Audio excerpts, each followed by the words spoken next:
السلام علیکم ناظرین، تاریخ میں ایسے بہت سے فاتح گزرے مگر ایک ایسا نام ہے جو صدیوں بعد بھی خوف اور حیرت کا نشان ہے۔ چنگیز خان ایک یتیم جسے قبیلے نے چھوڑ دیا، جس کی ماں نے انتہائی غربت میں اس کی پرورش کی، وہ کیسے دنیا کی سب سے بڑی سلطنت کا حکمران بنا۔ ناظرین، 1162 میں منگولیا کے وحشی میدانوں میں ایک بچہ پیدا ہوا جس کا نام تموجن رکھا گیا۔ اس کے والد ایک طاقتور سردار تھے، لیکن قسمت نے جلد ہی اس کا امتحان لینا شروع کر دیا۔ جب تموجن صرف 9 سال کا تھا، اس کے والد کو دشمنوں نے زہر دے کر قتل کر دیا،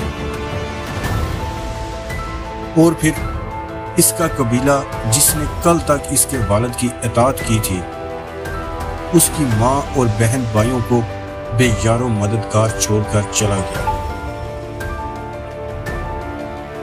تموجن کی ماں گولن ایک بہادر عورت تھی۔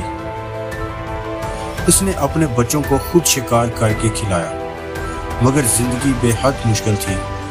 تموجن کو زندہ رہنے کے لیے ہر طرح کی مشکلات جھیلنی پڑی، حتیٰ کہ ایک بار اسے دشمن قبیلے نے غلام بنا لیا، لیکن اس کے حوصلے بلند تھے۔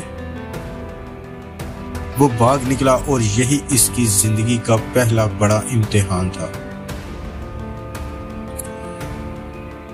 ناظرین، وقت گزرتا گیا اور تموجن بڑا ہوتا گیا۔ اس نے دوست اور اتحادی بنانے شروع کیے۔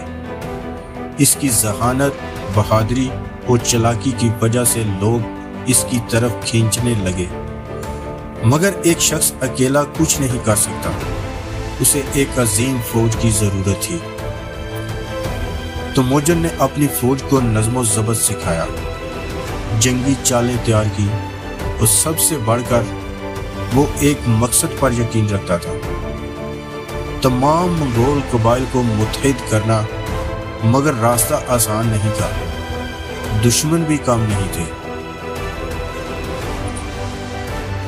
ناظرین، سال 1206 ایک فیصلہ کن لمحہ۔ لمبی جنگوں کے بعد تموجن نے اپنے تمام دشمنوں کو شکست دے دی۔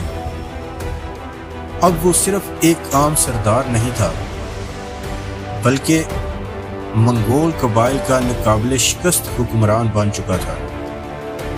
اسی سال اسے چنگیز خان یعنی تمام لوگوں کا حکمران کا لقب دیا گیا۔ چنگیز خان کا خواب بڑا تھا۔ صرف منگولیا پر حکومت کرنا کافی نہیں تھا، اسے پوری دنیا فتح کرنی تھی۔ ناظرین، چنگیز خان نے سب سے پہلے چین کی طرف پیش قدمی کی۔ اس نے کئی چینی شہروں کو تباہ کیا اور ایک ایسی فوج تیار کی جو تیز، چالاک اور شفاق تھی۔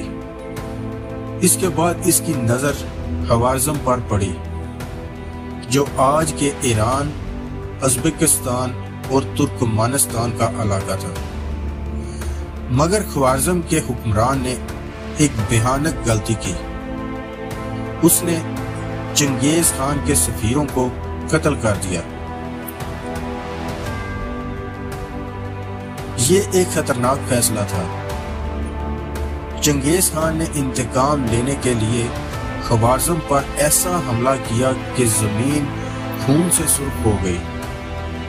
اس نے ایک ایک شہر کو تباہ کر دیا اور خوارزم کی سلطنت کو ہمیشہ کے لیے ختم کر دیا۔ ناظرین، چنگیز خان صرف ایک فاتح نہیں تھا، بلکہ ایک زبردست حکمران بھی تھا۔ اس نے یاسا کے نام سے ایک نیا قانون بنایا، جس میں سب کے لیے برابر کے حقوق تھے، یہاں تک کہ دشمنوں کے لیے بھی۔ اس نے تجارت کو فروغ دیا، ڈاکہ چوری کو ختم کیا اور مذہبی آزادی دی۔ یہ بڑا حیران کن تھا۔ ایک ایسا شخص جو کبھی قبیلے کا یتیم تھا، اب ایک عظیم سلطنت کا بادشاہ بن چکا تھا۔